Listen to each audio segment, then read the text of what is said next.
اللہ تعالیٰ نے مقدر میں یہ کیا جو انہی کی زبان سے سنیں گے. تو میری شادی ایسے ہوئی کہ میں یہ کہتا ہوں کہ اللہ اللہ ہے، وہ پتہ چلتا ہے. رمضان کے بعد جب کرونا پہلی دفعہ کھلنے لگا تو ہمارے یہاں سے جب اعلان ہوا حکومت کی طرف سے تو میں نے کہا کہ کوئی بات نہیں بھی آپ کام کریں اور تھوڑا سا ہماری بات چیت ہو چکی ختم ہو تو پھر میں تھوڑی سے سناتا ہوں. تو ہمارے جو ناظرین دیکھ رہے ہیں ان میں جن کی شادیاں نہیں ہوئی ان کو بڑی ہمت ہوگی لڑکوں کو. تو میں یہ کہا کرتا ہوں کہ مجھے اللہ تعالیٰ نے ثنا دے دی نا، تو اگر کوئی کسی بھی لڑکی کا ارادہ رکھے نا، اللہ سے مانگتا رہے، کوشش کرتا رہے تو پورا ہو جاتا ہے، نکاح ہو ہی جاتا ہے. بڑی خوبصورت ہماری کہانی. ملاقات کیسے اور کہاں کس طرح ہوئی؟ فرسٹ ٹائم وی میٹ ان مکہ، اللہ کے گھر ہی ملاقات ہوئی تھی. اب مجھے تو پتہ نہیں تھا نا کہ میرے مقدر میں بیوی بننے والی ہے، تو میں نے پہلے بہت ڈر لگتا تھا، مجھے لگتا تھا آپ فتوا دے دیں گی مجھے. اللہ کی پولیس کہتے تھے. ہاں اللہ کی پولیس کہتی ہوں میں نے کہا اللہ کی مولوی لگتے تھے، نارمل انسان بھی مجھے وہ بھی سب کا میسج آتا ہے. بسم اللہ الرحمن الرحیم. السلام علیکم. مولانا کا میرے اوپر بیٹا میرا دل بڑے سرے صدر ہے، اگر تمہارا ثنا کے ساتھ نکاح ہو جائے تو بڑی اچھی بات ہوگی. ایک لڑکی جہنم کے راستے سے جنت کے راستے پہ آ جائیں گے، اللہ اس کے رسول بڑے خوش ہوں گے. میں نے حضرت میں ایسے لیٹا ہوا تھا نا، میں ایسے اٹھ گیا جھٹکے سے، لیکن مجھے یہ سمجھ میں نہیں آ رہا یہ کون سی ثنا. ایسا میسج سن کے تو مردہ بھی جو ہے بالکل ایسا ہی. تو مجھے سمجھ میں ہی نہیں آوے کہ یہ کون سی ثنا. میں نے مولانا کو لکھا حضرت مولانا نے مجھے کہا فون کیا، بولے وہی ثنا خانم. مولانا نے فون کٹ کر کے رکھ دیا. میں نے کہا یا اللہ میں اب کیسے بات کروں، میں تو اس کو باجی کہتا ہوں. تصور میں بھی نہیں تھا نا، کیونکہ حضرت میں ایک بات بتاتا ہوا چلو جو پہلے کہنے لگا تھا، میں نے کہا یہ سناؤں گا نکاح کے پیغام کے بعد تو اچھا لگے گا. ہمارے استاد ہوتے تھے، وہ کہتے تھے مدرسے کے طلباء ہوتے ہیں نا، کبھی کوئی جگہ غلطی کر دی، کچھ ہو گیا، کوئی شکایت آ گئی تو وہ کہے کہ بھائی ایسا کیوں کام کرتے ہو. ہم لوگ رکھتے داڑھی، ہماری شکلوں کے ٹھکانے نہیں ہوتے، پائجامے ہمارے اونچے پہنتے ہیں، ہم لوگ کرتا پہنتے ہیں اور کھاتے ہیں بینگن کڑی کھچڑی یہ سارا کھانا کھاتے ہیں ہم. تو بولے ہمیں تو لڑکا بھی نہ دیکھے تو لڑکیوں کے پیچھے کیا پڑنا، بولے جب مقدر میں اللہ دے گا تو کر لینا نکاح، ورنہ گھر میں خاموش بیٹھے رہنا. بولے بلی کے خواب میں چھچڑے، بولے سنا ہے کبھی. میں نے کہا ہاں. تو بولے اپنی شکل تو ذہن میں آیا کہ میں ان کو میسج کرتا ہوں. اب حضرت میں نکاح کی بات کرنے لگا ہوں، میری عقل یعنی لمبی تھی بھی نہیں، اور وہ کیا کہ وہ ایک شوق بھی تھا اور خوشی بھی تھی. تو میں ان کو کہہ رہا ہوں، میں نے کہا باجی آپ سے کچھ بات کرنی ہے. بات کرنے لگا ہوں نکاح کی اور باجی لکھ رہا ہوں. تو شروع میں میرے پہ بڑے وہ ہوئے کہ یار آپ باجی. میں نے کہا یار ہمیں تو پتہ تھوڑی نہ تھا کہ یہ اللہ تعالیٰ نے میرے مقدر میں لکھا ہوا ہے ایسا آگے. میں نے ان کو کہا کہ میرے آپ سے کچھ بات کرنی ہے. ان کا رات 11 بجے میسج آیا کہ ہاں جی بولیے. اب میں ڈرنے لگا. میں نے کہا اگر میں نے ان کو یہ بات کہہ دی یہ میرے خلاف ویڈیو بنا دیں گے کہ یہ مولوی سب بڑے بدتمیز ہوتے ہیں. میرے کو ڈر بھی لگ رہا ہے. میں نے حقیقت بیان کر دی. ہاں. اس کے بعد اللہ میاں نے میرے دل میں ڈالا، میں نے کہا ایک کام کرتا ہوں، یہ 2 وائس نوٹ میں سیدھے انہیں بھیج دیتا ہوں. میں نے وہ وائس نوٹ مولانا صاحب کے ان کو بھیج دیا، نیچے لکھ دیا. میں نے کہا میں نہیں کہہ رہا ہوں، مولانا کہہ رہے ہیں یہ بات کو. اور پھر میں نے فون بند کر دیا. اور فجر سے پہلے میں اٹھا مسجد میں نے تہجد واجد پڑھی، اللہ میاں سے دعا ہوا کر کے میں نے دیکھا تو انہوں نے ہنستے ہوئے سمبل مجھے بھیجا ہوا تھا. میں نے کہا چلو پہلا مرحلہ تو گزر گیا. اللہ سے میں مانگتا تھا روزانہ 2 نفل پڑھ کے.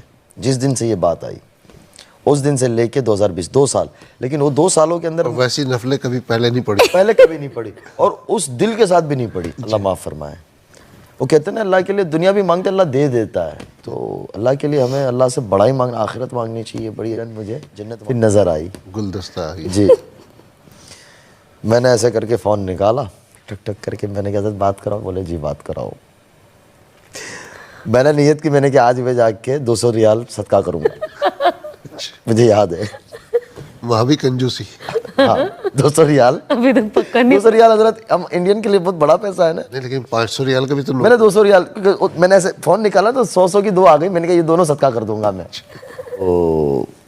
ان کے مجھے میسج آ رہے تھے، ان کے کچھ مسائل تھے اس پہ انہیں بات کرنی تھی. اتفاقاً میرا فون بند تھا اور میں حرم نبوی شریف میں تھا. جب میں باہر نکلا میں نے دیکھا انہوں نے مجھے بہت زیادہ میسیجز کیے ہوئے تھے اور 8 10 کال تھی. اور انہوں نے مجھے کہا کہ اگر آج آپ نے رپلائی نہیں دیا مجھے بھی 2 گھنٹے میں تو آج کے بعد میں کسی مولویوں پہ بھروسہ نہیں کروں گی. میں نے اس کو باہر نکلا صلاۃ و سلام پڑھے باہر سے ویڈیو روز رسول سے بنایا السلام علیکم میں نے کہا میں یہاں ہوں اتنا بول کے پھر میں نے کہا اللہ کی بندی میں حرم میں تھا فون بند تھا نیٹ ورک نہیں تھا اور کوئی بات نہیں ہے. خیر وہ بات ہوگی 2-3 دن کے بعد میری انڈیا واپسی ہوئی. بمبئی میں نے ایک جگہ پہ ملاقات ہوئی مغرب کے بعد 10 منٹ کے لیے ان کے کچھ مسائل تھے اس پہ بات کی. میں چلا بزرگ سے ایسے ہی دعا کے لیے کہہ دیا میں نے کہا دعا کرنا ایک رشتے کا ایسا آیا تھا 2 سال پہلے لیکن کوئی بات چلی نہیں لیکن ابھی دوبارہ وہ بات زندہ ہونے کو لگ رہی ہے تو آپ دعا فرما دیجئے گا. ہمارے بزرگ بہت بھلے بھالے بڑی عمر والے ان کو فون کا بھی پتہ نہیں فون بھی نہیں ان کے پاس. بولے اللہ مدد کرے آپ کی بس اتنی انہوں نے مجھے کہا. میں نے کہا دعا کرتے رہیے گا. اتفاقاً حضرت لاک ڈاؤن لگ گیا 2-3 دن کے بعد تو مجھے کچھ میرے دوست احباب جو ہیں انڈسٹری سے جڑے وہ کہتے ہیں کہ لاک ڈاؤن میں 2 کا ہی فائدہ ہوا ہے. ایک آپ کا فائدہ ہوا ایک ہمارے امبانی صاحب بڑے بزنس مین بولے ان کا پوتا پیدا ہوا تو جانشین بنا ان کا فائدہ ہوا ہے باقی سب کا نقصان ہوا ہے. تو لاک ڈاؤن اللہ تعالیٰ نے میرے لیے نعمت بنایا. اب لاک ڈاؤن کے اندر یہ میرے سے تھوڑی سی بات چیت زیادہ ہونے لگی جیسے انہوں نے بتایا کہ رمضان ہونا شروع ہوا تو میرے دل میں یہ آیا کہ 100 چوہے کھا کے بلی حج کو چلی. پہلے سوچ تھی جو ہم پڑھتے ہیں کتابوں میں کہ ہر آدمی کے لیے حسن ظن رکھنا چاہیے اور ہمارے گمان کو اچھا رکھنا چاہیے. میں نے اللہ سے بڑی اس کے بعد معافی مانگی توبہ کی ان سے بھی معافی مانگی کہ ہمیں بدگمانی بہت بڑا جرم ہے. بدگمانی نہیں رکھنی چاہیے. کب اللہ کسی سے کیا کام لے لے ہمیں پتہ نہیں ہے. یہ مجھے رمضان میں کہے کہ مجھے آپ سے قرآن پڑھنا ہے آپ جب پڑھتے ہیں. میں نے کہا ٹھیک ہے فون چالو رکھ دینا ہمارا کیا چلا جانا ہے. تو یہ پڑھے رات بھر اور لاک ڈاؤن میں یہ تھا کہ ہم بھی گھر میں. یہ مجھے فجر کے بعد کے واقعات سناؤ کیا اسٹوری ہے رمضان کی کیا داستان ہے. اب میں انہیں سناؤ 9-9:30 بجے تک یہ سو جاوے 9-9:30 بجے. میرے والد صاحب کا میں ایک بیٹا میری 3 بڑی ہمسیرہ 3 بہنیں ان کی شادی ہو گئی تو میرے والد صاحب تبلیغی آدمی تھوڑے سے سخت مزاج کے ہیں. وہ میرا دروازے پہ 10-10:30 بجے آوے بولے کم بخت مفتی ہو کے مولوی ہو کے بولے قرآن کا مہینہ سوتا رہتا ہے نام کا مولوی. اب میں کہاں کہوں کہ ابا جی ابھی سویا ہوں. اب گھر میں بتاؤں بھی تو کیسے بتاؤں یہ. حضرت آپ یقین نہ مانیں گے کہ عصر کے وقت میری آنکھیں اتنی بڑی بڑی ہو جاؤں میں باقاعدہ دعا کروں کہ اللہ یہ 2020 نہ گزرنے دینا میرا نکاح ہو جانا چاہیے ورنہ میں اب شادی نہیں کروں گا. میں نے کیا میں اپنی زندگی ایسے ہی گزاروں میں بڑی قربانی میں اللہ میں ایسے دعا کروں حضرت. تو میرا امتحان بہت بڑا تھا. انہوں نے مجھے رمضان کے آخری دنوں میں کہا کہ نہیں اس کے بعد اس دوران اس مولانا صاحب کی فون آئی اور کہا کہ آپ کو نکاح کرنا ہے. میں نے کہا 2 سال سے تو لالی پاپ دیا ہوا ہے منہ میں نہ چوس پا رہا ہوں نہ کچھ کر پا رہا ہوں. میں نے کہا ٹھیک ہے میں بول نہیں سکا بڑوں کے سامنے. پھر دوسرے دن ہی مجھے کہتی آپ میرے سے نکاح کرو گے. میں نے کہا 2 سال سے وہ مولوی صاحب کر رہے ہیں لاک ڈاؤن ختم ہوگا تم اپنی دنیا میں چلی جاؤ گی میں ایسے بیٹھ رہوں گا. میں نے کہا گلی ڈنڈا کا کھیل تھوڑی نا ہے کہ یار آپ لوگ مذاق ہی بنا رہے ہو. اب میری والدہ حضرت اتفاقاً عامتاً مائیں ہمارے انڈیا کے اندر آپ بیچاری سیدھی سادھی گھر کی ہوتی ہے گاؤں دیہات کی تو وہ شادی کی بڑی فکر کرتی ہے. تو میری والدہ میری شادی کی بڑی فکر کرے وہ روزانہ مجھے ہر لڑکی کے بارے میں کہے بیٹا یہ اتنی اچھی ہے یہ فلاں بزرگ کے گھر سے یہ فلاں.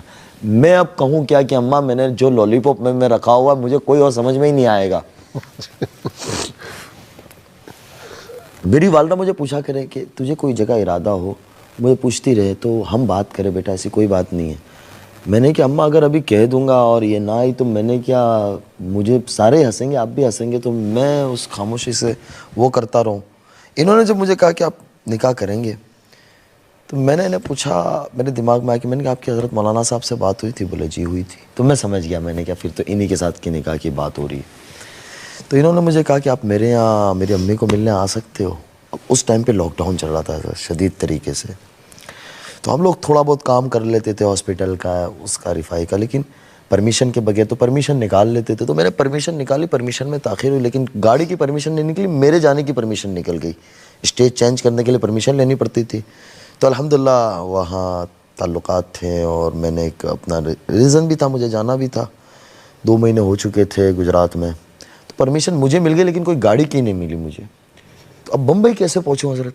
تو میں ساتھیوں سے مشورہ کر رہا ہوں کیسے جاؤں. تو کوئی کیا مشورہ دے رہا ہے کوئی کیا مشورہ دے رہا ہے. آخر یہ طے ہوا کہ مجھے شام کو ہمارے یہاں سے سبزی کا ٹیمپو جاتا ہے اس میں بیٹھنا ہے مجھے. انکلیشور سے 300 کلومیٹر